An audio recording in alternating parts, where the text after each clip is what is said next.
Hey guys, welcome back to Let's Play Dwarf Fortress with me, XBooX. I wanted to show you guys how some of the utilities I'm using work, and to do that I have to record my desktop. The reason I have to record my desktop is because some of the utilities, like for example Dwarf Therapist, won't actually show unless I have the desktop being recorded. And if I record my desktop, I have two monitors, which you can't see. If I record my desktop and I leave it running, it'll almost always record like an open window I have on my second monitor. So because of that, I can't just record my desktop and make sure Dwarf Fortress is recording. It's a really big pain in the neck. It's really stupid, but it's just a byproduct of having double monitors. And it means if every time I want to record, I'd have to go here to screen res, and I'd have to disable this monitor, make this my current display, identify, blah, blah, blah, blah, blah, blah. And it's a really big pain in the neck. So, I'm getting Steam messages. So hopefully they stop. So what I'm going to show you is first the Lazy New Pack GUI, which is available Dwarf Fortress. You go, if this works, hopefully it does, you go to Dwarf Fortress, then you go Play 12 Games, then you go to Forums, click the forums link, then you go down to mods. After it loads, internet is stupidly slow for some reason. Then you go down here to modding, click modding, then you go here, mod this utilities list, and you have some of the utilities I'm using. The first utility is the Lazy Noob Pack. Comes packed with everything you need. Get that. I like this pack right here to have. It allows you to do a couple of things. Just read what it has, see if you like it, see if you need it. If you don't feel you need Dwarf Hack, don't use it. There you go. Alright, these are a bunch of other ones, as well as things like, oh, I don't know what you have here. Well, the first thing you have is the video tutorials, and you can go here and watch them. I think they should have Captain Duck's Dwarf Fortress tutorials here. This is Demon Butter, Breakfast Gears. Well, I watched Captain Duck, and I still think they're relevant. I don't know.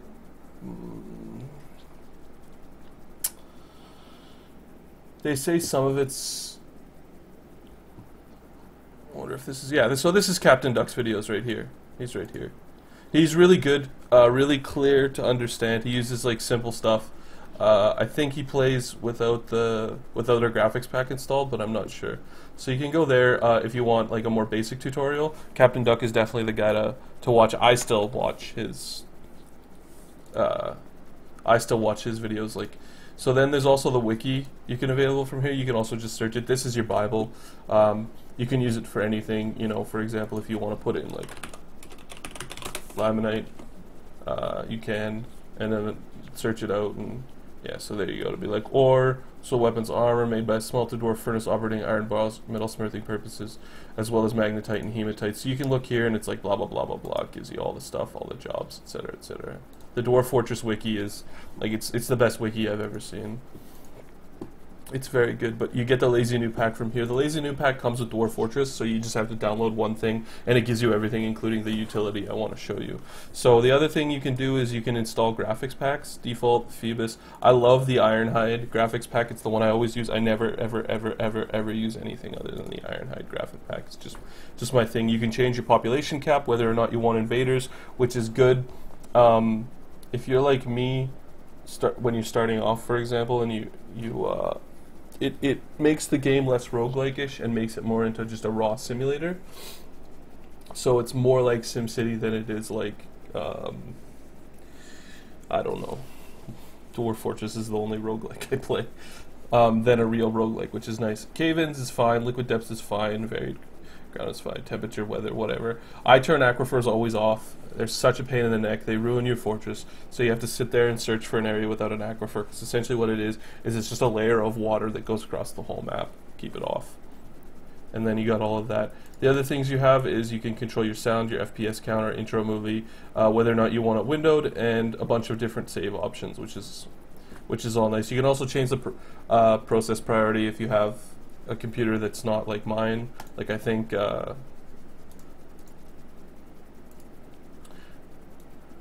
as you can see, I have 1, 2, 3, 4, 5, 6, 7. I have 8 cores. So yeah, I don't need I don't need to increase the priority of this. It's fine. So the utility that I use here is the Dwarf Therapist. It's a really great utility, and I'll show you how it works once I get going here. The df init and the init exe, you can double click to edit the init file to do things. There's things you need, like to record. I had to change some setting in here. I think it was like, yeah. Oh no, this is all just bullshit. Sorry. What was it under? Was it utilities? Or was it advanced? No. Options? Yeah, the init editor right here, sorry. And I had to go down here and I had to be like, where are you? There's a setting I had to turn on to record it. I think it was like print mode. I had to change the print mode to standard to allow me to record. No idea why, I just did.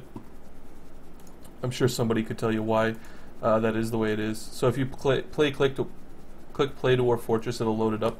This is the Dwarf Hack utility. You don't need to worry about it too much right now. All I want to do here is load up our Dwarf Therapist, so that's what I'm going to do. Hopefully I'm recording the right portion of the screen. If I'm not, well, I may not bother to. I got a new keyboard, so if it's exceptionally loud, that's why. Because it's a mechanical keyboard, I got away from the optical bullshit that you don't need anymore. So we have a fortress where we left off last episode. That's all good. F1 finally works, which means I can reset up a bunch of hotkeys, which is good. I'm probably just going to off-screen that. And so we're going to go down to here, and we're going to go to Utilities, and we're just going to go double-click Dwarf Therapist. And it'll open up our Dwarf Therapist. You can hit Read Dwarfs, and it'll make the Dwarf Therapist more accurate. So here we have all of our dwarfs, all of the things that they're currently doing, and their happiness. We can also tell how good they are at something. So if we take a look at Dodok Shinlikot, and you mouse over him and hover, it'll tell you he's talented woodcutter, proficient animal caretaker, skilled record keeper, dabbling grower, blah blah blah blah blah blah blah. He has traits along the bottom as well, which tell you about the dwarf as well. You can click show detail to get a more detailed analysis of what he's doing here. This is his current job. This is his happiness. I have no idea what it's out of, but 135 seems to be pretty good. This will tell you his raw data. Alright, so where the traits that come from, I don't know what the raw itself means, but he's helpfulness active, he doesn't handle stress well, thrill seeking, and not straightforward when dealing with others. It's just stuff they did, whatever. So one of the things that I tend to do here is I'll name the dwarfs after their tasks to give them shortcut names so I know who they are. So like here, I'll go set nickname, and this guy will be miner 2, and this guy here, who is a more skilled miner, will be miner 1. If you're wondering why I made the other guy miner 2 and not him, it's because I knew the other one was more skilled, because I've actually done this before, and the video footage wasn't usable, unfortunately, because I fucked it up. This guy's also my cheesemaker, so I might actually make him just a pure cheesemaker, but I'm not going to right now because he's really, really good at mining. And so this guy is our leader here, and he's going to be just our mason. So we're going to name him Mason. Whenever I find a child, I'm just going to set their nickname as Child, just because I want to be able to sort the list, because we're going to set up a bunch of different activities here. So this guy's my grower, and he has 7 levels in it, I think. He's adept, yeah. just going to name him Farmer because I prefer Farmer to Grower. This guy's an amateur mason, and I'm going to change his jobs. This guy is our proficient brewer, and I don't know if I have another brewer. I do not. So this guy's going to be brewer.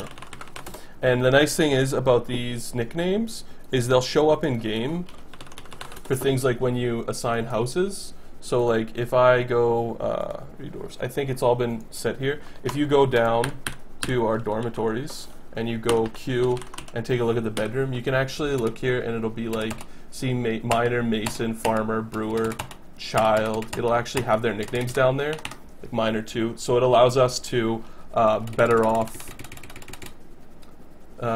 know where our dwarfs are and who they are, what they're doing. I just forgot that I didn't assign these guys beds, and I'm just doing that now because it's better to do these things while you remember them. It's not so important that dwarf children have beds, but I'm making sure that they have them. So one of the things we need to do is we actually need to set up a crafts dwarf. That's one of the things we need to do. The other thing we need to do is we need to set up a smith to make weapons. But we have the materials to make a whole bunch of iron, and I'd like to get my guys to have iron pickaxes. I'm not 100% sure if that's easily doable without having to hack Dwarf Fortress or not. So that'll be one of the things we'll do as we play here. This is the problem I'm getting into the playing of the game. Anyway, okay, well, let's just go to F2 for now. This other shit doesn't matter. Alright, so back to Dwarf Therapist here. We've got a couple of dwarfs who, this guy's going to actually be our fisher. Which I'm going to just let him continue to do what he's doing in fishing because I'd like him to be skilled at it. And I'd obviously like for me, I want the most variable meal sources that are possible for my dwarves because they'll be eating prepared meals from our cook, which we have to set up a cook if we don't already have one. I think we do. Yeah, so they'll be eating the prepared meals. The more valuable the prepared meals are, the better. We can go down here to prepared meals, buckets, barrels, remains. Yeah, so we have 4 of them, and you can view them by V, or is it Shift V, or is it Enter?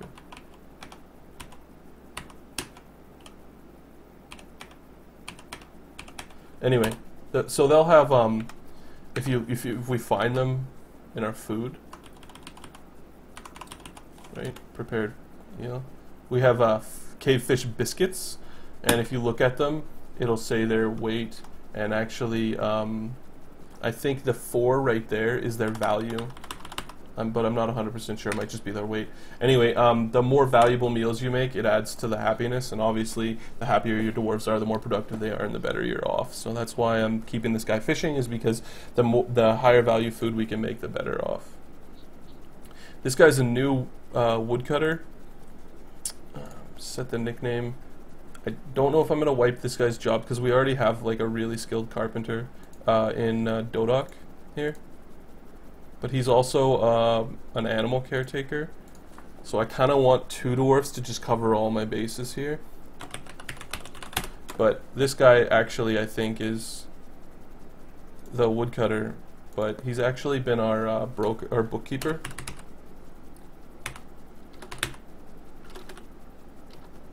I'm going to do it with a Y. I don't know if that's right, but it is what it is. So I'm going to make sure that this guy becomes our actual woodcutter here, and I'm not going to let him do carpentry, which it looks like I've already set up.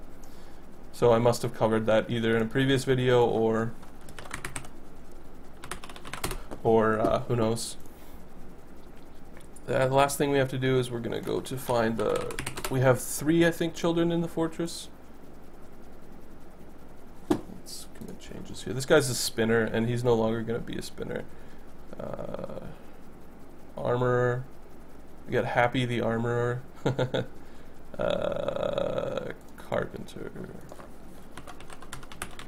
Guy's just like me. And what do we got here? We got Childs. Commit changes. I actually didn't set up a timer for this video, so I'm gonna just run it off to what I feel is a good time. So we have what? 1, 2, 3. We got 3 dwarfs idling, I think, right? 1, 2. So this guy's gonna be my stone crafter.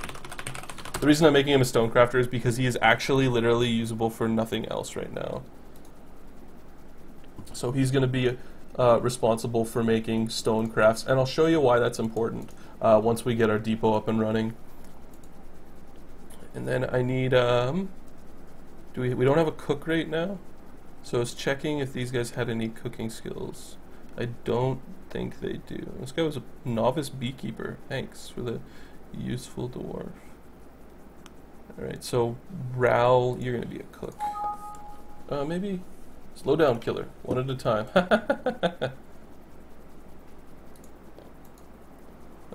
It's just bugged or something like that.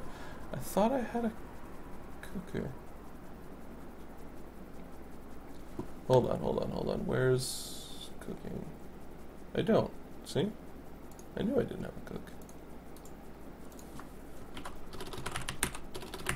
Alright, you are now my cook. Commit changes. Haha! We've successfully made a cook. So I have one dwarf who is not currently assigned to a job.